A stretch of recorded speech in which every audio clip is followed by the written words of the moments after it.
What's happening, fam? L.A.R movement still moving. Book is entitled Lessons from a Non-Custodial Father at Amazon, Kindle, and Create Space. A link will be in the description box below, as usual. This video is entitled First Generation Naive. So, I'm going to talk about people who are like first generation Americans and people who are first generation wealthy, real rich, right? Because I think they have a parallel to them. Now, people who are first generation Americans, they come from other places and they're naive to how America really works. And in some cases, ignorance is bliss, because you don't know the roadblocks you face, and they may be different. You know, they may be light work or lightweight compared to where you came from. But in other ways, your ignorance is going to destroy your future, your legacy. This is why I'm talking about first generation naive, as far as Americans, and first generation as far as like wealth or rich, because that's why I say they parallel. So people come here and they say, well, I came from my country and it was this, and that. And you Americans don't know what y'all doing, or y'all lazy, or y'all don't know how this works. Without thinking to yourself that, you know, if these people have generations upon generations of family that's been in this system, they know it better than you. Now, you might have a fresh view of it, and you might not understand that this country might help you come in here as an immigrant and set you up, but they're not going to set your kids up. Okay? So if this country gives you your immigrant 40 acres and a mule, you know you already know your kids ain't getting it. So you got something that plenty of people in America didn't get, which was a governmental handout, leg up, immigrant welfare, whatever you want to call it. Undeserving to you, because there are people who have been here numerous generations who haven't got that. You know, so not only are you benefiting from the taxpayers who haven't got what you got from coming here, you also taken away from them. But it is what it is. Now, when people say this is how it is, you have to take the word of people in America. And you have people who are going to lead you astray and lie to you so they can manipulate you. And there are people who are going to tell you the truth. And the problem comes in with being first generation naive is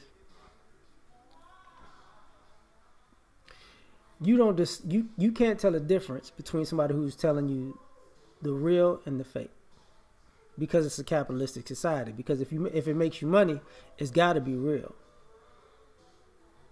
But you don't think about, and if it doesn't make you money, it's got to be fake. But the problem is,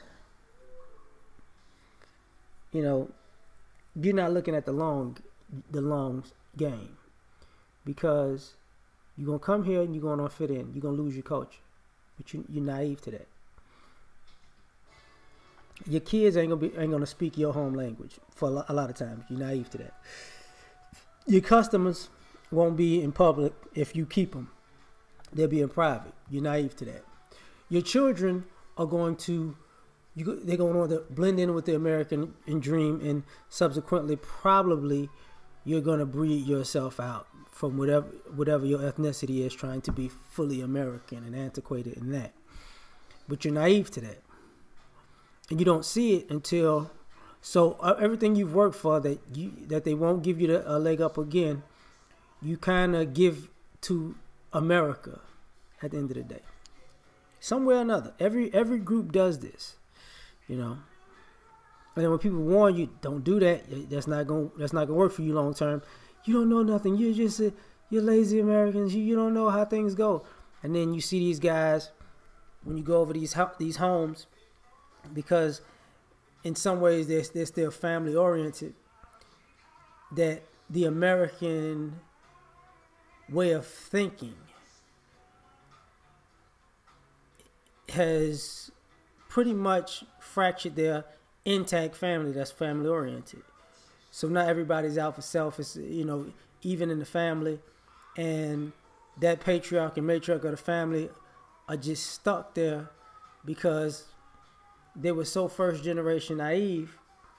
They didn't see that the coup was to get you here and to get your kids selling the American dream.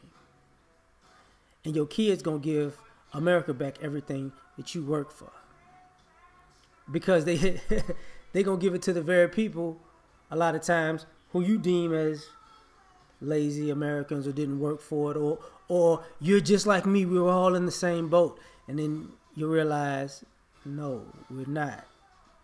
But I just married off my son or daughter, and they're not gonna stay in our community with our people.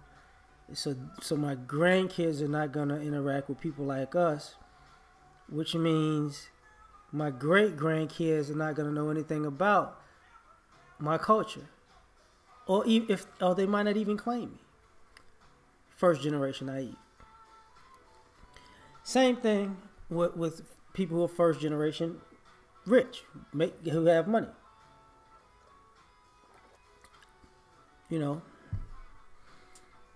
They do things out of living their dream. When I was a kid, I always wanted this. I always wanted to live this life. I always wanted to go and buy these type of clothes. I always wanted to go shop in these type of places. I always wanted to go to these restaurants. I always wanted to go to these vacations. Everything with spending money, nothing with saving money or passing money down or creating a business to generate money to keep the wealth growing in the family instead of decreasing. And then you got these wealthy people around you, because if you just became rich and their family had money for a while, they're wealthy. So they're trying to tell you things like, look, let me tell you something. If you keep spending like this, you're not gonna last long. That's y'all old people. That's old fuddy duddy. That's old money talk. Only problem is that old money saw rich people like you come and go over and over and over and over again. They've been at that house forever, in that subdivision forever.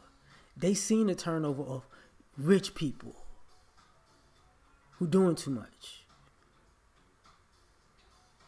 They've seen how the ego of, I got money, so I'm gonna do everything I want, and the money changes you to the point where it makes you a target. You can't. You gotta drive exotic. You gotta drive foreign. You gotta show everything off. And you like, what? Why y'all? I mean, they got a Bentley, but why are they driving that Honda Civic? You never asked that question. They drive the Bentley to places where people with Bentleys, and they drive it when Bentley people drive, so they can blend in with the Bentley people. They drive the Honda Civic when they're around everybody else. They're not too rich to blend in. But when you're first generation naive, you're too rich to blend in. You want everybody to know. Thus, the vultures and the jackals come out, and the snakes. But they try to warn you. But you first generation naive, you know what? No, I got enough money that I could even buy them. All those deductions from your account gonna add up to nothing at a point. Nothing is good in the bank account with minuses. Pluses are lovely, minuses not so much. So you first generation naive, and people tell you how to put money in a bond or something, for 15, 20, 30 years, and then while you living your lifestyle, and 10, 15, 20, 30 years go by, you pull a mature one out, like, oh, I still got extra bread. Oh, kids want to go to college, I got extra bread. Grandkids want to go to college, we got extra bread. Seed money for a business, we got extra bread. But you first generation naive, you want to have all the trappings, you want to floss on everybody. And then, your kids take your picture off the wall. Your grandkids look at you crazy because you was in a mansion and now your grandkids in the projects. Because you first generation naive. Because you didn't listen to the people who been living it longer than you. You dig? We out.